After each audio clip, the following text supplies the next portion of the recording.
Boa noite a todos. Olha, vejo rostinhos novos. Eu acho que tem que ser culto do desbravador todo dia, irmãos. Porque a igreja lota, né? Que essas crianças vêm, os adolescentes e os pais também, né? Porque tem que trazer. É uma grande bênção mais uma vez estar aqui com vocês. Sei que todos passaram por momentos difíceis ao longo do dia, provas, dificuldades. Mas também eu sei que Deus agraciou vocês com a bênção, com vários milagres. Olha, sem muita enrolação, porque ontem eu passei 5 minutos e minha esposa foi brigando comigo até em casa. Vamos para o tema. Vou pedir ao nosso amigo sonoplasta lá para colocar o nosso slide dessa noite. Para facilitar a nossa comunicação, boa noite também pessoal de casa que nos acompanha sempre. Olha, o tema dessa noite é as promessas do Apocalipse. Nós bem sabemos que ontem encerramos...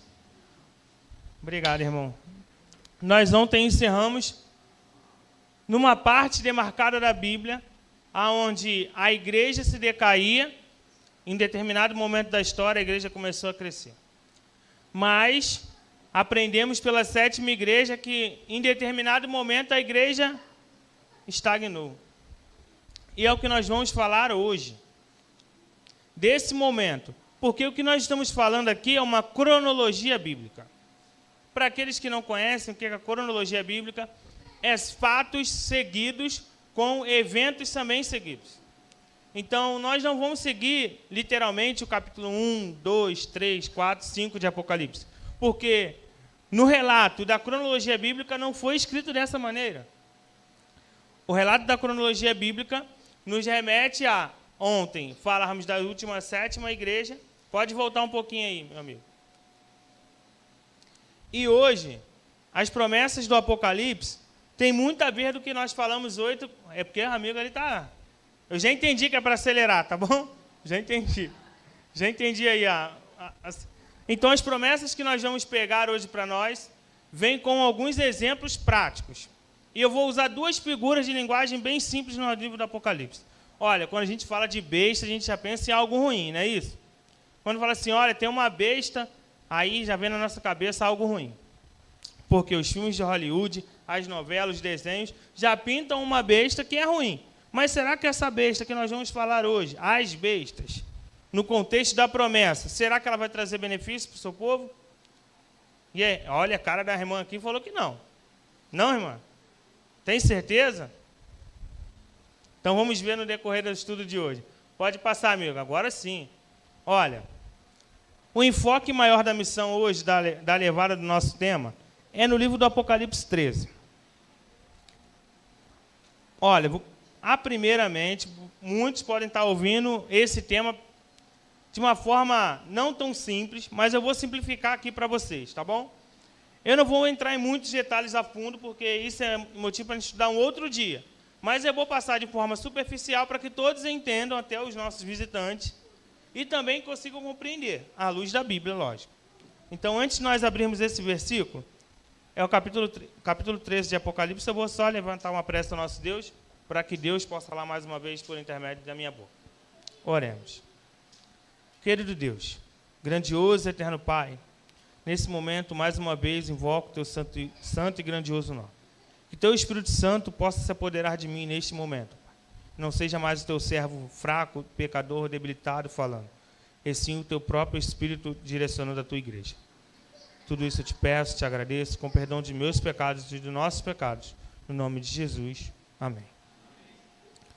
Bom, o primeiro versículo que eu queria abrir com vocês é o versículo 1. Olha, João estava tendo uma visão, e nessa visão aparentemente espantosa, ele viu emergir do mar uma besta. O texto começa assim, ó, vi emergir do mar uma besta. Tem umas tradições que falam assim, ó, vi sair do mar uma besta. Olha, irmãos, aí agora a partir do versículo 4. E adoraram o dragão, essa besta. Tinha algumas características. E por ter essas características, nós hoje vamos falar de algo que Jesus disse por intermédio dessa besta, o que aconteceria nos nossos tempos. Jesus usou 2 bestas para ensinar o povo do primeiro século. Será que o ensinamento ainda vale para nós até hoje? Aí o versículo 4 diz assim, ó, e adorarão o dragão, porque deu a sua autoridade à besta. Também adoraram a besta, dizendo: quem é semelhante a esta besta? Vamos pausar aqui. Dragão na profecia, nós falamos no primeiro dia, é quem? O diabo. O diabo dá uma autoridade a essa besta. Essa besta saiu da onde? Do mar. Isso, ponto aí, ó.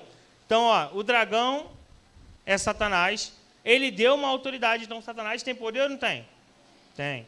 Satanás tem autoridade e por ter autoridade, ele passa a essa besta. Olha, mas a gente precisa identificar em algum momento quem é essa besta. Ela precisa ter algumas características para a gente identificar quem é ela hoje. Porque ela foi no passado e também é hoje. Isso é tipologia bíblica, a história só vai se repetindo. Tá? Aí, ó, continua. Quem pode pelejar contra ela? Mais uma pergunta. Foi-lhe dada uma boca, que, olha a característica, olha. Proferia arrogâncias e blasfêmias e autoridade para agir por durante 2 meses, 42 meses. E abriu a boca em blasfêmia contra Deus, para lhe difamar o nome e difamar os que habitam no céu. Foi-lhe dado também que pelejasse contra os santos. E o que acontecia quando pelejasse contra os santos? Ia vencer. Deu-se-lhe ainda autoridade sobre cada tribo, povo, língua e nação.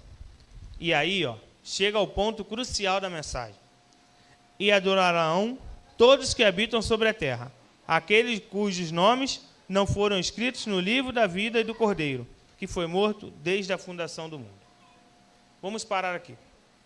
Olha, para dar nome aos bois, como a gente fala logo no ditado popular do brasileiro, essa besta, ela tem umas características que, olha, ela vem contra Deus, ela tem autoridade contra Deus e ela peleja contra Deus. Vamos dar agora o nome. Aqui é o papado. Olha, é uma palavra nova para muitos, então vamos atualizar. Era a Igreja Protestante Católica. Até então, a única igreja vigente no mundo.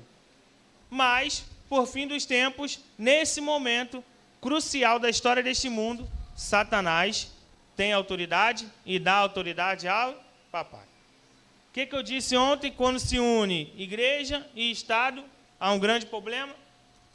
Aqui começou de novo Satanás unir a igreja e o Estado. E aí Satanás levanta um poder. Poder esse religioso. Mas agora, falta uma segunda besta. E aí o versículo 11 diz assim, ó. Vi emergir uma outra besta que sai da onde? Da terra. A primeira saiu do mar, nós já identificamos porque ela luta contra Deus, então tem que ser algo religioso. Tem que ser algo de cunho espiritual. E nós detectamos que é a Igreja Apostólica Católica Romana. O papado. E agora, a outra besta começa dizendo assim, ó, no versículo 12. Exerce toda a autoridade da primeira besta, mas na sua presença faz com que a terra e os seus habitantes adorem a primeira besta. Olha aqui, ó, uma pausa. A segunda besta, ela tem o poder de mandar a nação, os povos, as tribos, as línguas, adorarem a primeira besta. Vamos continuar aqui, ó. Versículo 14. Seduz os que habitam sobre a terra por causa dos sinais que lhe foram dados a executar diante da besta. Olha, aí vem o que eu chamo de mais interessante. Lá no versículo 16, diz assim, ó. Sem exceção, tá? A todos, os pequenos e os grandes, ricos e os pobres, livres e escravos, faz de que seja dada certa marca sobre a mão direita e sobre a fronte. Por quê? Porque é preciso ter alguma característica para que ninguém possa comprar ou vender. Senão aquele que tem a marca. O nome da besta, o número com o seu nome. Aí a gente vai falar sobre aquele 666. Mas eu não quero entrar nesse demérito. Olha, a primeira besta tem o poder de atacar a igreja de Deus. Porque ela é uma outra igreja. A segunda besta tem autoridade de fazer com que a primeira besta seja adorada. Então aqui há duas bestas em maior proeminência no mundo. Agora nós estamos falando de autoridade, força. Qual é a nação que tem mais força e mais autoridade hoje no mundo? Estados Unidos da América.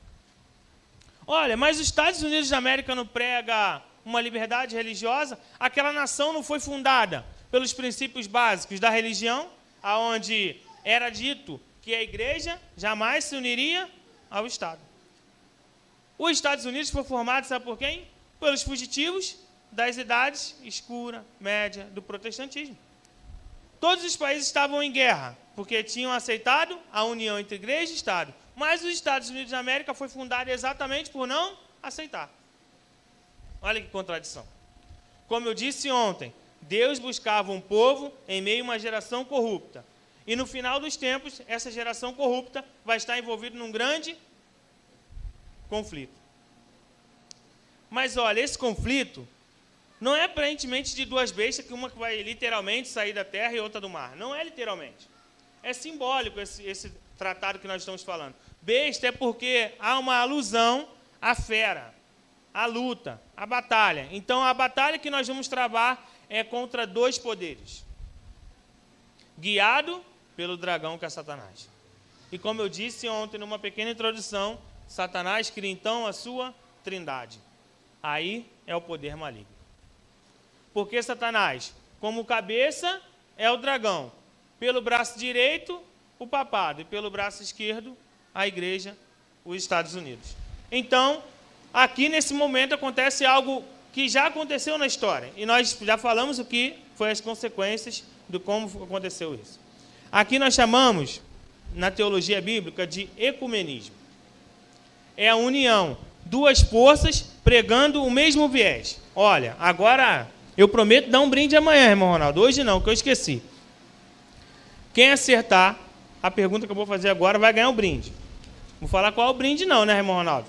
Senão vai ter briga, né? Aí não pode, a gente não pode criar discórdia na igreja. Olha, a pergunta que eu faço é: se o ecumenismo é a união entre o papado, a igreja católica, e o poder dos Estados Unidos, e Satanás é o grande centro desse poder, há uma coisa que eles precisam ter em comum, e que eles têm pregado no nosso meio, para levar todo mundo num viés só. O que o mundo tem pregado para ser a união entre tudo? Uma resposta bem direta, irmão. É bem simples. É simples, irmão. Oi, irmã? A paz? Sim, mas tem um nome. Essa paz aí vem com o viés ensinando o foco. Não é o falso evangelho. Pode ir para o próximo. 2 minutos. Eu não posso demorar muito não, senão a esposa bota aquela plaquinha de 5 minutos para mim, aí já era. Já começa a me embolar aqui. Ih, irmão. Ainda não. Vai chegar lá no sábado. Não, irmã. Hoje ainda não. Lembra que essa parte de domingo de proibir de comprar e vender foi lá na última parte do texto que nós lemos. No início teve algumas coisas que unem eles. A pergunta, nesses 3 poderes guiados por Satanás, há uma coisa que une eles todos num viés só. Há uma pregação que une todos eles e eles querem levar para o mundo, como um viés bom para ter uma paz, que a irmã falou. A paz é a resposta secundária, mas tem um viés aí que eles seguem. Não. Sabe o que é? Sabe o que é? O ecumenismo é a união deles. Olha, há um viés que eles levam com todo vigor e veemência. Sabe o que é, irmãos? A nossa natureza. A proteção das florestas. Sabe o que o Papa tem pregado? Que nós devemos guardar o nosso planeta. Sabe o que os poderes dos Estados Unidos têm se unido lá na reunião do G20 e do G7? Falando do aquecimento global. Sabe o que o dragão está provocando no aquecimento global? Porque o mundo vai clamar por uma salvação, pela paz. O viés não vai ser religioso, o viés não vai ser político, o viés vai ser algo que está todo mundo englobado. Sabe o que é? A natureza. Todos nós necessitamos dela. Se não há vida, flores, se não há natureza, todos nós morremos. Se não há um planeta, todos nós morremos. Esse é o grande viés de Satanás. Por isso que toda hora a reunião do G7, do G20, do G30, E toda hora, o Lula nem para no Brasil mais. E porque o Papa toda hora se pronuncia, juntamente com aquele presidente da França, Macron. Irmão, o viés é esse. Irmãos, alertem-se. Satanás não vai... Oi? O foco de Satanás não vai ser o evangelho, a primeiro modo. Não vai ser nos prender nas prisões porque guardamos o sábado. O viés vai ser unir um povo que vai clamar por uma melhoria e uma falsa paz. Aí entra o domingo. Porque o povo já está todo mundo unido, ó, já está todo mundo aqui sob o domínio de Satanás. Aí o que acontece agora? O Estado já está unido com o religioso. O religioso e o Estado já querem a mesma coisa. Como se então a gente guarda a natureza? Agora eu tenho que trazer um dia para não mexer com a natureza. Qual é o dia que eles vão trazer? O domingo. Todo mundo já entendeu que a terra precisa de um dia de descanso. E o dia não vai ser o sábado. Esse mundo vai proclamar um domingo como uma falsa paz, como a irmã falou. Para o aquecimento global. Não vão atacar o evangelho. E nem vai atacar a gente de primeiro modo. Sabe por que nós estamos perdendo, irmão? Porque muitas das vezes não sabemos o foco. Estamos lutando, brigando com o irmão da igreja, ou com irmãos que não são da mesma fé, acreditando que ali é o Satanás e nós somos Jesus. Olha, Satanás está muito sorridente. Sabe por quê? Porque isso aí são trabalhos seculares que ele cria para tirar a distração, como o irmão Ronaldo falou. Então a gente precisa estar muito ligado na Bíblia, irmão, porque a Bíblia, ela dá indícios do que o mundo, como eu falei, a história, só se comprova. Eu não preciso debater com ninguém abrindo a Bíblia que não crê na Bíblia. Eu só cito o mundo aí fora. Mas eu posso avançar, né? Já que vocês entenderam até aqui, pode passar, meu amigo. Mediante a tudo isso, aí agora vem a bondade de Deus. Porque o maligno ele precisa em algum momento se mostrar. E em algum momento Deus também precisa mostrar a sua bondade, porque o que nós estamos falando é o livro de esperança, é o Apocalipse. Não é um livro de medo, de rancor e de brigas, é um livro de revelação. Olha, Mateus 24, 14, há alguns indícios para nós olharmos a bondade de Deus. É um texto bastante conhecido para vocês.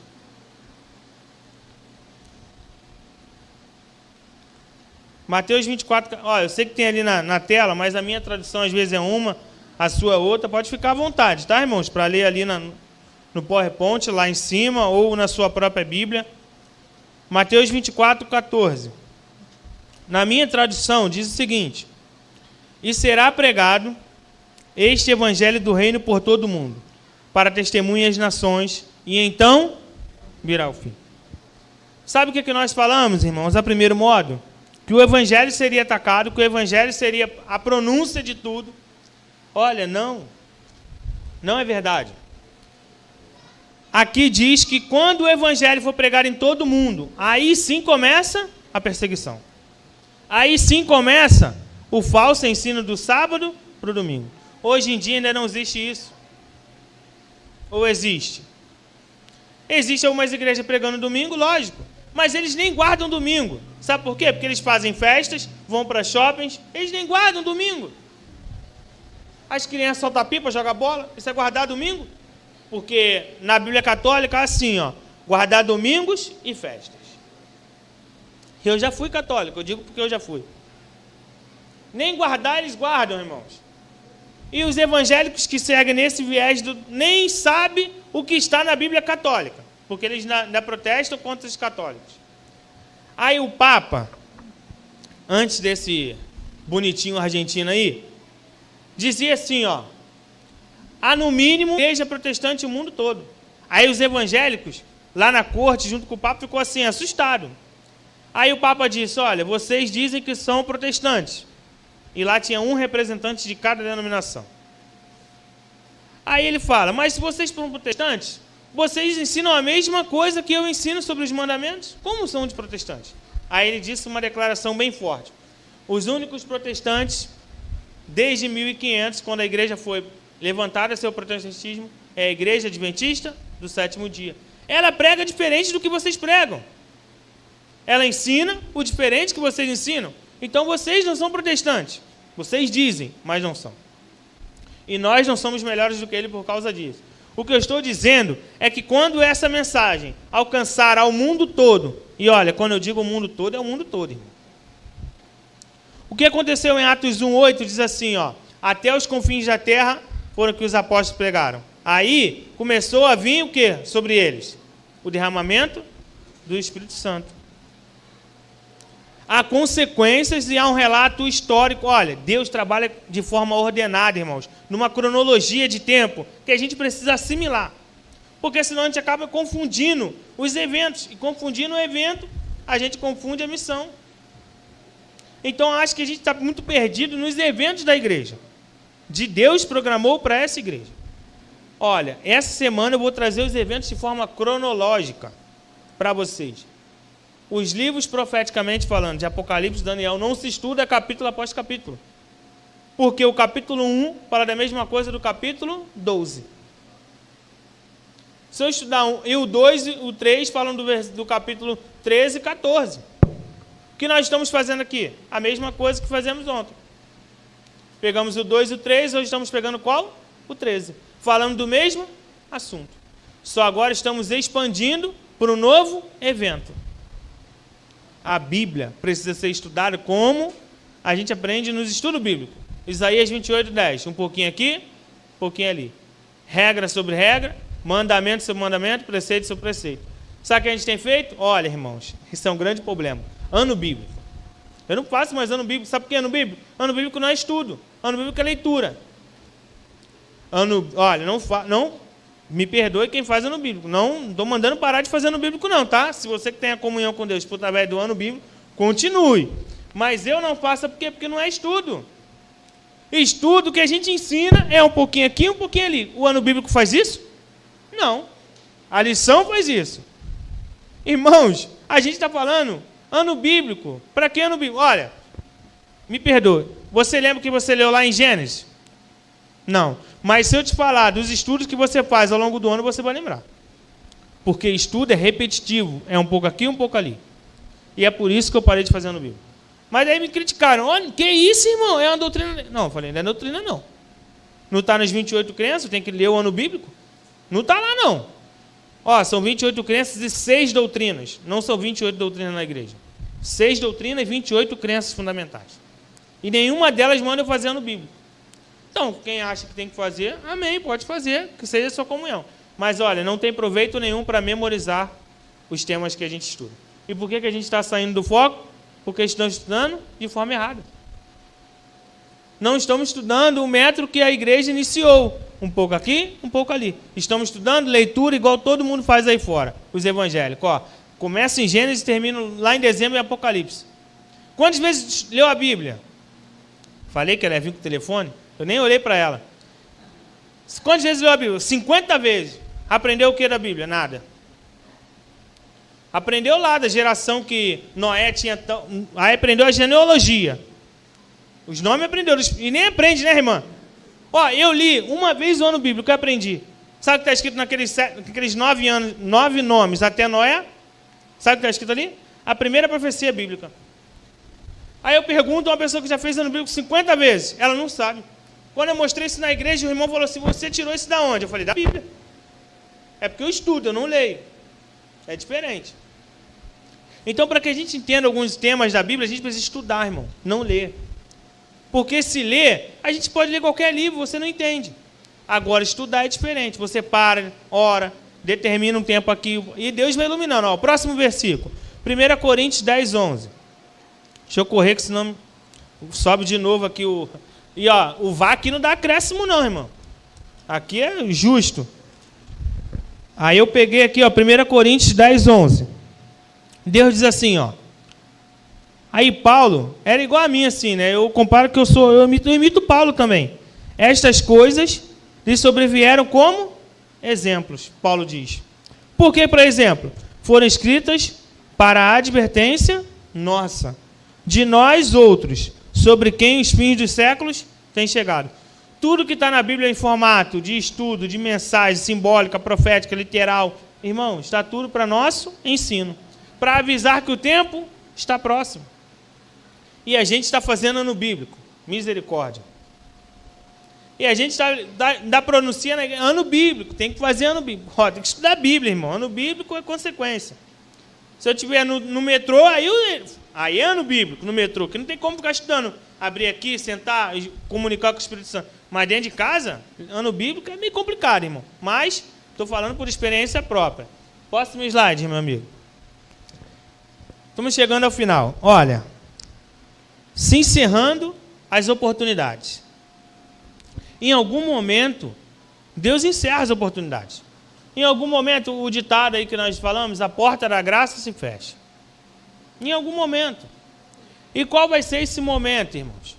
Aí vem aquele texto que nós lemos lá no finalzinho. No momento de proibirmos de nos comprar e vender. É nesse momento. Olha, mas eu vou abrir um parênteses para vocês entenderem. 2 portas, 2 fechamentos. Como isso? Eu nunca vi isso na minha vida. Já me falaram isso. Eu nunca ouvi que a porta fecha 2 vezes. Ou abre 2 vezes.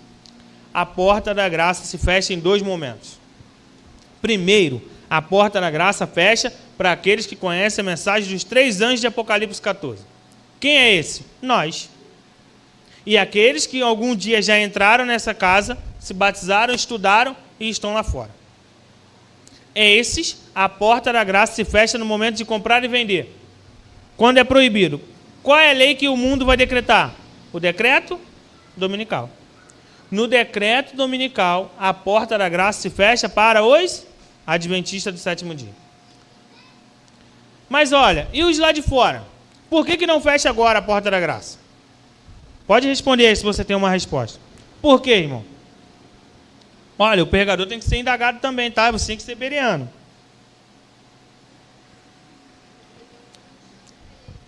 Deus vai dar oportunidade para eles. Imagina se Deus julgasse eles sem total conhecimento da Bíblia, como se julgasse a nós. Deus seria justo? Não. Então por que Deus deu um pouco a mais de tempo para eles? Porque essa igreja, a porta da graça fechou. Olha, o texto que nós vamos ler depois vai dizer por si mesmo. A porta da graça fechou. Esse povo de Deus já está decidido. Quem está salvo, quem está perdido. Os adventistas do 7º dia. Porta da graça fechou.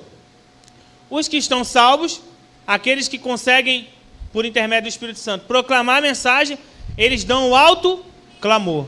E no alto clamor desses servos fiéis, proibidos de comprar e vender no sábado, proclamando o sábado, aí, como a irmã falou ali, ó, o domingo como falso, o sábado como verdadeiro. Aí o mundo, olhando para esses povos, vai falar assim, ó, eu tenho que tomar uma decisão.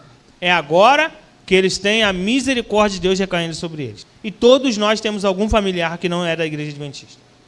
Então não fique desesperançado, porque ainda há tempo para eles voltarem e se arrependerem dos seus maus caminhos. Deus é um Deus de misericórdia. Mas até quando essa porta da graça vai fechar para eles, irmãos? E vai estar aberta? Até o cair da primeira praga. Entre o decreto dominical e a primeira praga, a Bíblia não relata, nem o Centro White relata quanto tempo irá existir. Mas a Bíblia relata que é um pequeno espaço curto de tempo. Entre o decreto dominical, os adventistas, agora não mais adventistas, porque agora é o povo de Deus, as igrejas vão ser derrubadas, não vai ter mais tempo para adorar, todo mundo perseguindo os fiéis. Um povo falando que é fiel, o outro também. E aí, quem vai ser fiel? Aquele que segue a luz da Bíblia. Se você estiver ao lado daquele que estiver proclamando 100% a Bíblia, você com certeza vai estar ao lado do fiel. E aqueles que não, se foram adventistas, já vão estar perdidos. Se não foram, vão ter um breve momento para se arrepender e andar no caminho do Senhor. Derrama a primeira praga. Encerrou a história para todo mundo. Sabe por quê? Porque a praga é o juízo de Deus sobre os ímpios. Então por que eu sei que a porta da graça também se fechou para eles? Porque o juízo de Deus recaiu. Deus nunca deixou o dilúvio vir sem antes Noé estar salvo. Primeiro exemplo. Deus não vai deixar o juízo cair sem o seu povo estar salvo. Salvo como? Pelo selo de Deus. E qual é o selo de Deus nesse momento? Como diz em Ezequiel. Falei que vocês têm que lembrar versículos sobre sábado. Ezequiel 20, 20. E o sábado será sinal entre mim e o meu povo. É nesse momento que o texto de Ezequiel se faz valer. E há outro texto que comprova que a gente, como eu falei, não pode ficar só com o texto não, tem que comprovar em outro lugar. Apocalipse, irmão, o último texto que nós vamos ler, para minha esposa aqui dar um sorriso para mim e não fechar a cara que ela já fechou várias vezes. Apocalipse 22, 11. Olha, depois que tudo se decidiu, há um determinado momento que a história confirma o que eu estou dizendo. Apocalipse 22, 11. Continue o injusto praticar injustiça. Continue o imundo ainda sendo imundo. O justo continue ainda a praticar a sua justiça. E continue o santo a santificar. O que o texto está dizendo? Que não tem como mudar mais, irmão. Quem é santo vai continuar sendo santo. E quem é ímpio vai continuar sendo ímpio. A porta da graça fechou ou está aberta? O texto só comprova. E olha, João escreveu isso aqui quando nem existia decreto. Tudo isso, como Paulo alertou, é de aviso para nós que vivemos no tempo do fim. Ainda tem dúvida que as bestas... Eu falei para a irmã, ó, a besta é ruim ou bom, irmã?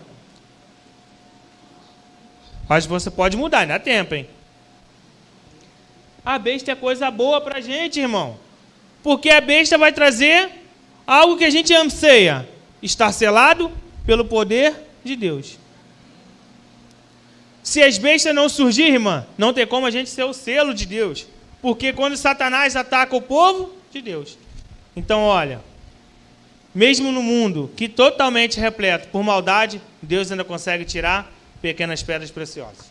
Que essas pedras possamos ser nós.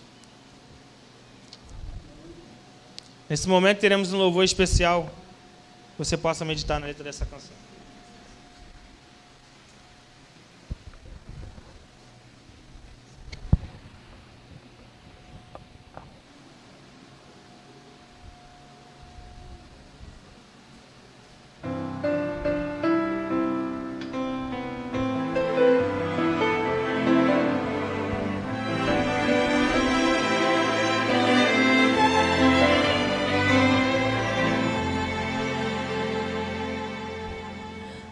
Hoje, se ouvirdes a sua voz, não endureçais o vosso coração. Essas são palavras do Espírito de Deus, que outra vez você ouviu. Não resista mais ao convite. Nos braços de Jesus cabemos todos nós. Ele nos restaura com o toque de sua mão. Mas qual será sua decisão? Para toda culpa e dor, Jesus tem a cura. Para quem quer viver, Ele é o pão. Para qualquer sofrer da alma, Ele traz a paz. Para quem nada tem, Ele tudo é.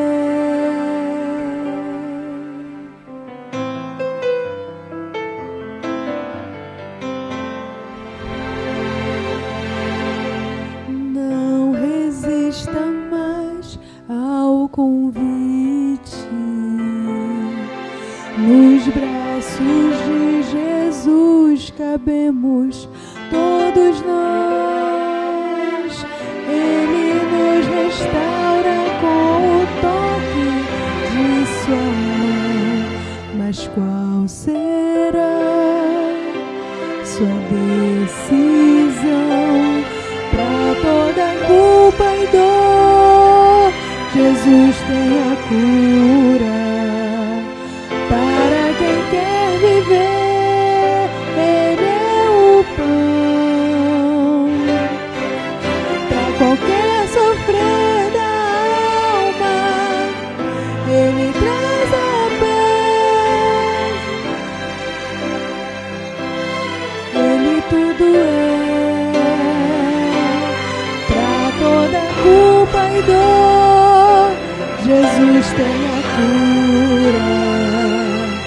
Para quem quer viver, Ele é o pão. Para qualquer sofrer da alma, Ele traz a paz.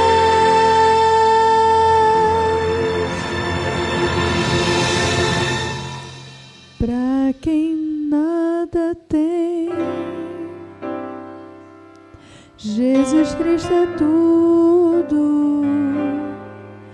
Para quem quer viver, Ele é o pão da vida. Para quem quer viver, Ele é o pão.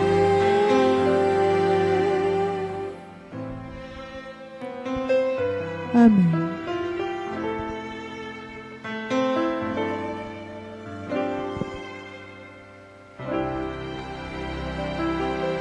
Só essa música já seria o apelo para você.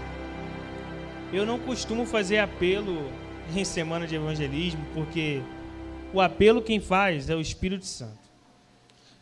E antes mesmo de eu entoar a oração nessa noite, o Cláudio, que nos acompanha pela live, demonstrou o interesse e o desejo de entregar a sua vida a Jesus.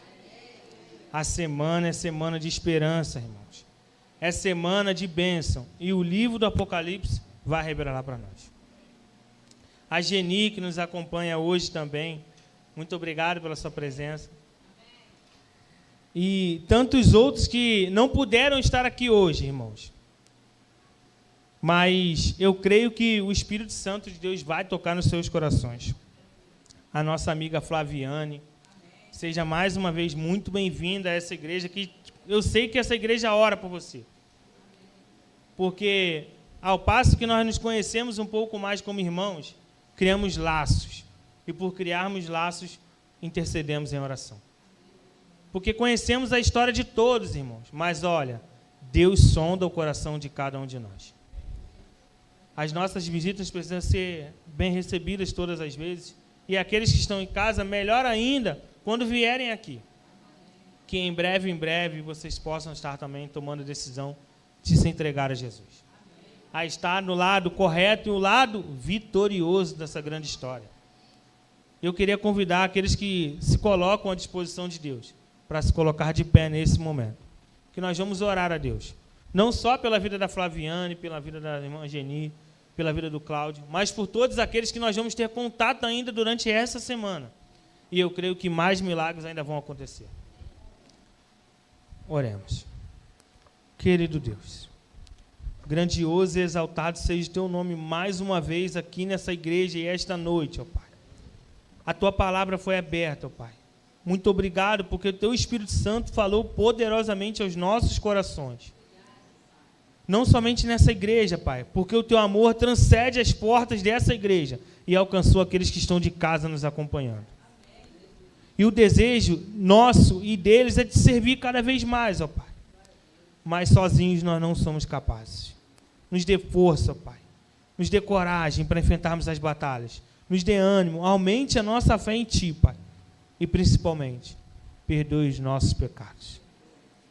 Te pedimos todas essas bênçãos, não porque haja mérito em nós, mas é nos méritos de Teu Filho amado Jesus, que morreu por cada um de nós. Te rogamos essas bênçãos, desde já agradecidos por tudo.